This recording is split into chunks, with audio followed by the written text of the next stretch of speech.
Astăzi este o zi bună. După pastele mâncate ieri am dormit 9 ore ca un puișor.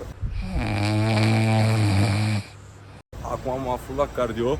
Mi-am luat un Monster, mai un borsetă. Doamna de la Profi cred că e cea mai mare susținătoare din viața mea. Adică mai ales în momentul ăsta în prep. Chiar dacă vede că am 1-2 Monstere burducite în borsetă, nu zice nimic și îmi susține pasiunea și visul de abia 3 Monstere pe zi în pregătire. Deci pot doar să o apreciez pentru asta. Avem 30 de minute de mers pe jos, cardio fasted, doar că am ajutat un vecin să descarce un tir cu mobilă. Aia a durat vreo 15 minute. Hai să zicem că mai facem vreo 20 de mers. Am și energie după ce am dormit. M-am și trezit mai slab după pastele alea. Ieri aveam 75,8 kg dimineața pe stomacul gol, azi 75,4. Deci am absorbit fiecare miligram de carbohidrat și de sodiu din pastele alea și totuși am slăbit. Văd asta doar ca pe un lucru bun și mă bucur că mi-am asumat riscul ăla să mănânc pastele și acum am energie pentru încă vreo 2 zile și o să funcționez bine încă 2 zile. Spatele meu e sor după ce am făcut spate ieri și chiar dacă nu a fost antrenament atât de intens, uite că teoretic m-am antrenat bine, adică corpul meu se resimte. N-am mai fost sor la spate de mai mult timp, așa de sor cum sunt acum. Azi o să fac brațe, facem de acum antrenamentele la 80% pentru că au mai rămas foarte puține antrenamente, e vineri, competiția e joi.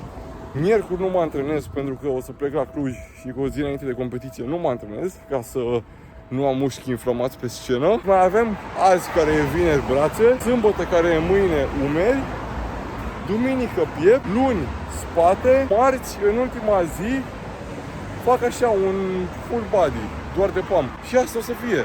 Suntem aici! E picuic, băieți!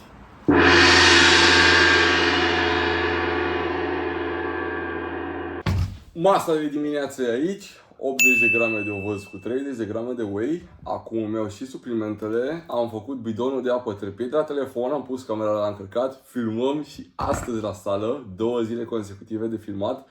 N-am mai filmat 2 zile consecutiv, cred că niciodată pentru YouTube. Doar că uite că pregătirea ne pune în niște condiții noi.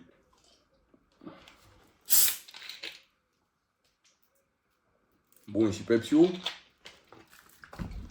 Mănânc ovăzul ăsta și mergem direct la sală. Astăzi cu o singură masă mâncată, pentru că mă simt că am energie. Și o zi de brațe și ziua de brațe nu e atât de intensă pentru corp. Și atunci pot să fac o singură masă și îmi las restul meselor pentru după. Pentru că personal nu mi se face foame dimineața, mi se face foame mai târziu în zi. Și prefer să am mai multe mese, mai ales acum pe final, când foamea e cea mai acerbă, pe partea a doua a zilei, adică după antrenament, și așa funcționez mai bine. Oare am cafea? Da, bă, da, avem și cafea. Pun și un strop de cafea peste el, să mai dea un boost de cafeină în sânge. Îl mănânc și ne vedem la sală.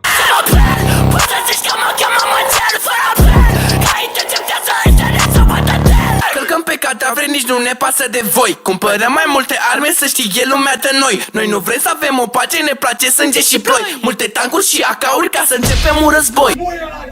Sunt locked and loaded, chiar am energie azi și pe workout se simte mult mai bine de la cum sunt odihnit.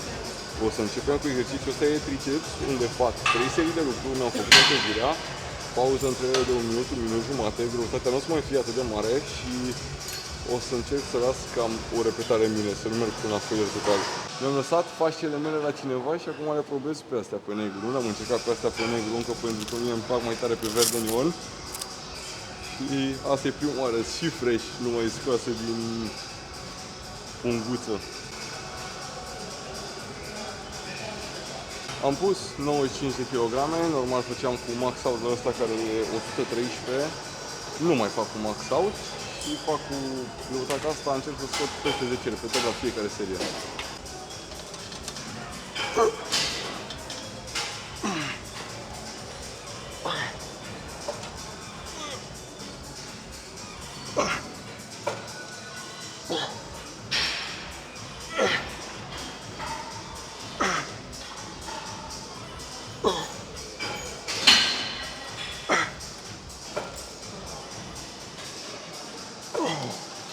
absolut perfect pe seria asta, exact așa vreau să fie și următoarele două. Mi-au rămas o repetare jumate în mine, aproximativ. Una sigur mai putem scot în plus.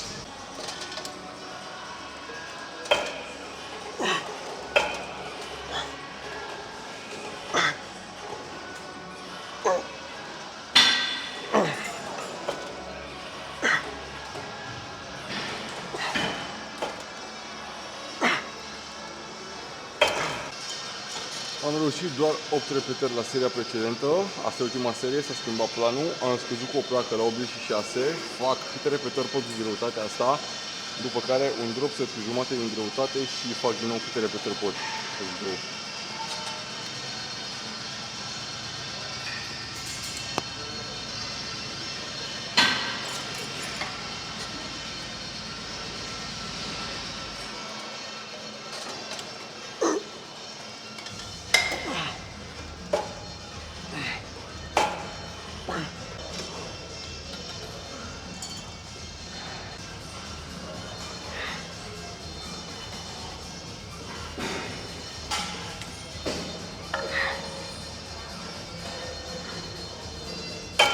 Exercițiul numărul 2 de triceps o să fie push-downs normale cu bara până la epuizare, după care le transform în push-down astfel împins în jos. Cred că am găsit de 2 ori.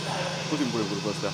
Le transform în din astea din nou până la epuizare. Vă filmez o singură serie pentru că o să întâmple asta timp de 3 serii și pauza dintre ele o să fie de cam 1 minut jumate, 2 minute în funcție cum o refac. Repetări încerc cât mai multe, peste 10 preferabil și aici făceam cu greutatea maximă la aparat, nu mai fac așa. O să-mi pun 75 de kg și încerc să lucrez cât mai controlat și cât mai corect ca să nu am parte de vreo surpriză, pentru că, hei, pic, mai sunt 6 zile, nu vreau să am surprize înainte de competiție pe lângă aia de la picior de la quad, că e suficient de rea și aia că o am structura musculară.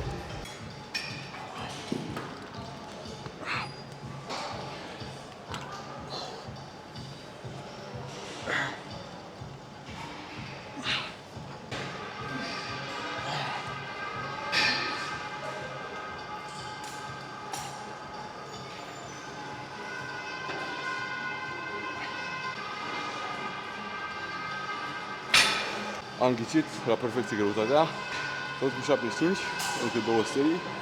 Nu le mai filmez pentru că este exact la fel, revenind de următorul exercițiu.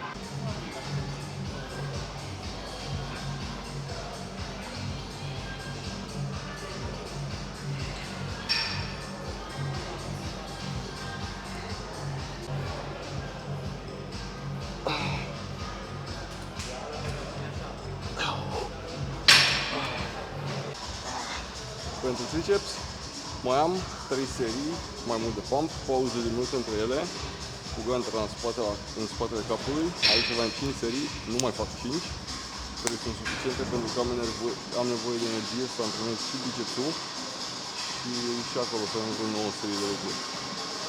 Deci îmi păstrez energie și pentru biceps.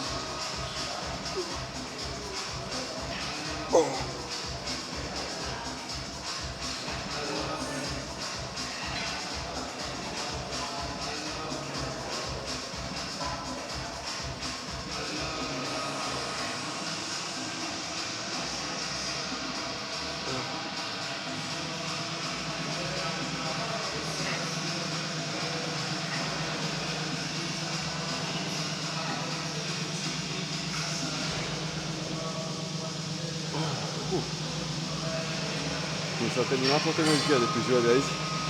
Alea 80 de grame de ovăz n-au fost suficiente să-mi întrețină tot antrenamentul. Dar la biceps am noroc că e ușor de antrenat și o să pot să scoli câteva serii de lucruri bune. Să-ți întreții masa musculară și să-ți menții masa musculară necesită un nivel mult mai mic de efort decât să construiești alta nouă, decât să construiești masa musculară.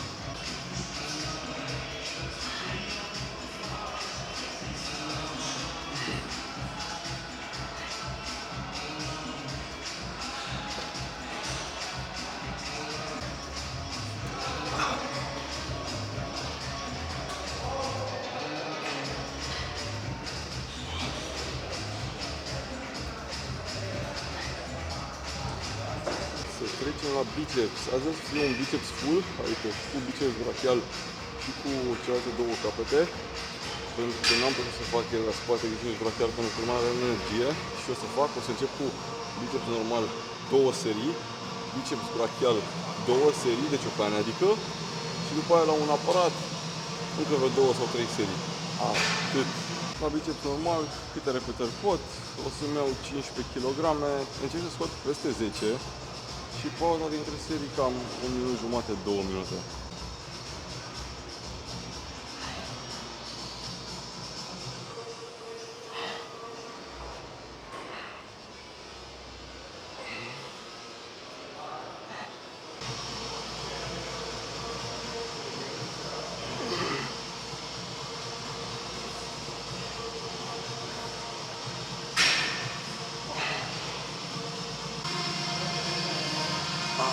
Să mă cât de uscat, e crazy.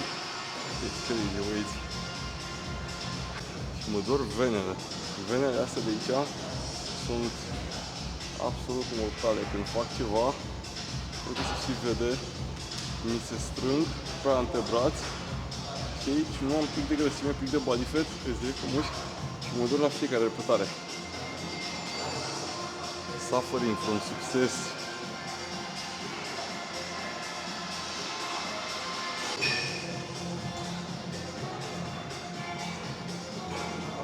Pentru ciucane, la fel, 2 serii, o să-mi iau tot astea de 15, mi se par suficiente.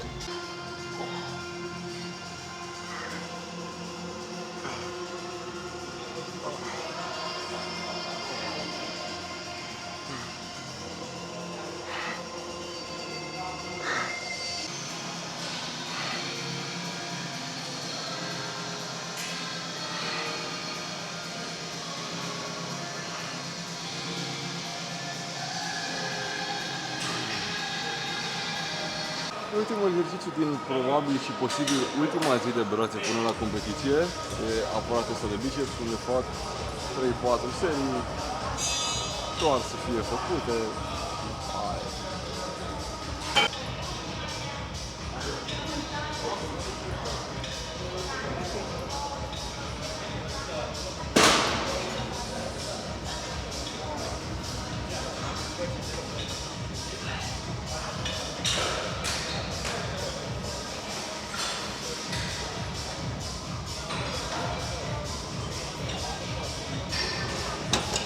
Ca aparatul ăsta ce puțin și niște poze nebune rău să vedeți și voi cât de mare îmi par brațele când stau așa.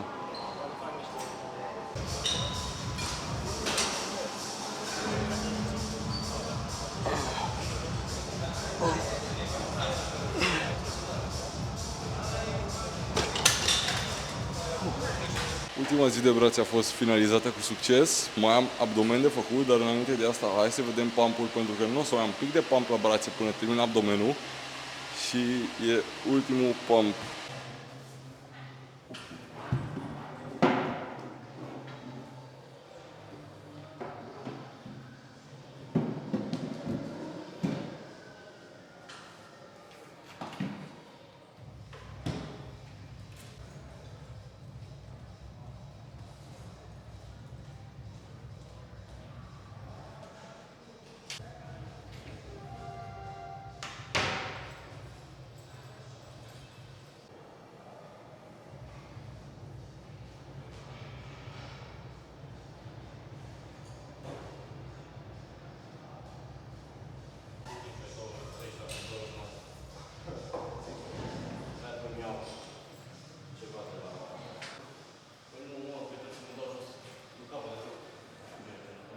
Și vede deja că nu m-am atap în piele.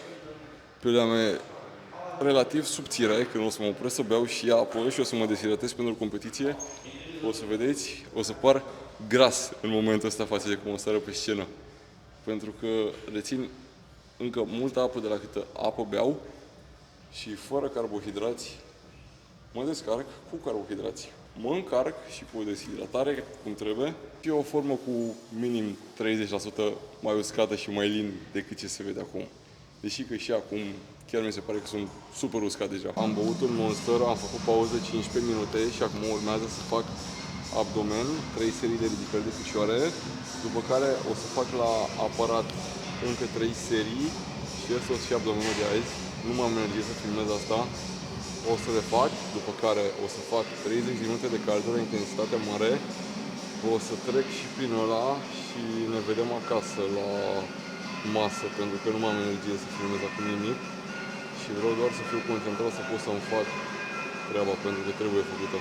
Sunt distrus de foame, am ajuns acasă, am aici din nou și astăzi ovăz, 50 de grame de ovăz cu 30 de grame de whey, pentru că l-am absorbit foarte bine pe ăla de ieri și o să mănânc și astăzi ovăz și astăzi o să fie undeva la 150 de grame de carbohidrați. Iar după ăsta urmează 170 de grame de pui. Stați că nu ăla e care trebuie. Ăsta e care trebuie. 170 de grame de pui cu 70 de grame de cartofi și 100 de grame de fasole verde. După aia vine înghețata, pe care o să vă pun în descriere, dar știți deja înghețata din restul videourilor.